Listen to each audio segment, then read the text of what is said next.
ఈరోజు వాక్య ధ్యానాంశం, పడిన స్థితిలో నుంచి లేవాలి.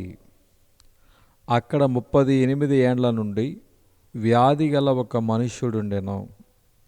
యేసువాడు పడియుండట చూచి వాడప్పటికి బహుకాలము నుండి ఆ స్థితిలోనే ఉన్నాడని ఎరిగి, స్వస్థపడగోరుచున్నావా అని వాని అడగగా, ఆ రోగి, అయ్యా, నీళ్లు కదిలింపబడినప్పుడు నన్ను కోనేటిలోనికి దించుటకు నాకు ఎవడనూ లేడు గనుక నేను వచ్చినంతలో మరి ఒకడు నాకంటే ముందుగా దిగునని ఆయనకు ఉత్తరమిచ్చెను. యేసు, నీవు లేచి నీ పరుపెత్తుకొని నడవమని వానితో చెప్పగా, వెంటనే వాడు స్వస్థత నొంది తన పరుపెత్తుకొని నడిచెను. యోహాను సువార్త 5వ అధ్యాయము 5-9 మనకు కనబడుతుంది. 38 సంవత్సరాలుగా ఒక వ్యక్తి బేతెస్దా కోనేరు దగ్గర పడి ఉన్నాడు. పడి ఉండుట యేసయ్య చూచి వాని దగ్గరకు వచ్చి, స్వస్థపడాలని అనుకుంటున్నావా అని అడిగాడు. అదే రీతిగా ఎన్నో సంవత్సరాలుగా ఏమాత్రం ఉపయోగము లేని స్థితిలో, పాపిష్టి స్థితిలో పడి ఉన్న వారిని చూసి ఈనాడు దేవుడు అడుగుతున్నాడు, బాగుపడాలని, పనికొచ్చేవానిగా మారాలని ఆశపడుతున్నావా? ఒకవేళ నీవు అదే స్థితిలో పడి ఉన్నట్లయితే ఎందుకని నీవు ఈరోజే ప్రభువుకు చెప్పకూడదు? ప్రభువా, నేను బాగుపడాలని, పనికొచ్చే పాత్రగా మారాలని ఆశపడుతున్నాను అని నువ్వు ప్రార్థిస్తే దేవుడు తప్పకుండా నీ ప్రార్థన ఆలకించి నిన్ను పనికొచ్చేవానిగా చేస్తాడు.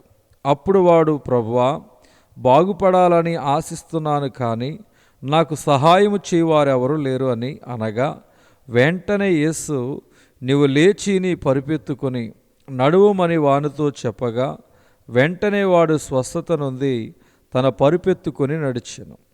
పడిపోయిన స్థితిలో ఉన్న వారిని చూచి దేవుడు ఈరోజు సూటిగా చెబుతున్నాడు, ఏ స్థితిలో పడి ఉన్నావో, ఏ దిక్కుమాలిన పరిస్థితిలో ఉన్నావో, ఏ చింతలో నీవు ఉన్నావో, ఏ వ్యాధితో నీవు బాధపడుతున్నావో, ఆ స్థితిలో నుంచి నీవు లే. నీవు ఆ పాపిష్టి స్థితిలో ఉండటానికి నీవు తయారు చేయబడలేదు. నీ పట్ల నేను ప్రత్యేకమైన తలంపులు, ప్రత్యేకమైన ప్రణాళిక కలిగి ఉన్నాను. నీవు లే. నీవు నా కుమారుడిగా లేదా కుమార్తెగా జీవించాలంటే నువ్వు ఏ స్థితిలో పడి ఉన్నావో అక్కడి నుంచి లేవాలి. మన ఆత్మీయ జీవితము లేవడంతోనే మొదలవుతుంది. మనం ఎక్కడ పడి ఉన్నామో అక్కడ నుంచి, ఏ స్థితిలో పడి ఉన్నామో ఆ స్థితి నుంచి లేవాలి. ఏ పాపములో అప్పటి వరకు కూరుకుపోయి ఉన్నామో, ఏ దురలవాటుకు లొంగిపోయి ఉన్నామో అక్కడి నుంచి మనం లేవాలి.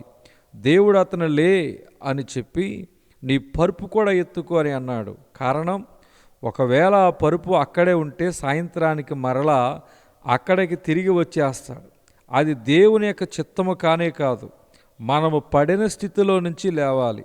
లేచిన తర్వాత మరలా ఆ గత జీవితానికి తిరిగి వెళ్ళడానికి వీల్లేదు.